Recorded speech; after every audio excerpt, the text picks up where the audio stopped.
कस्तो भान्जीलाई अगाडि राखेर एक्लै गम गम फलफुल खाइरहेको। मैले भान्जीलाई अगाडि राखेर खाएको हो र? कस्तो टेढो टेढो कुरा गरिरहेको के? भान्जीलाई खान बेला खाइहाल्नुहुन्छ नि। तै पनि म डाइटिङमा भएर यो फाल्टु खाएको हो। तँसँग कुरा गरेर कसले जित्न सक्छ? मलाई अफिस जान ढिलो भयो, हिँड खाना पस्किदियो। भान्जीले पस्किन्छन्। जानु भान्जी, खाना पस्किनु।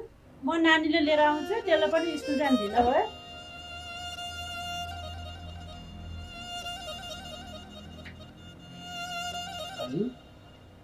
तपाईँको माइजू साह्रै अल्छी छिन्, त्यही भएर तपाईँलाई काम गराएर गई पर्दैन, म आफै पस्केर खान्छु।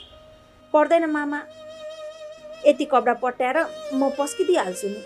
भान्जी, तपाईँलाई यो सहरको बसाइ कस्तो लागिरहेछ? राम्रो लागिरहेछ मामा। हुन त भान्जी कहीँ घुमाउन लान पाएको छैन।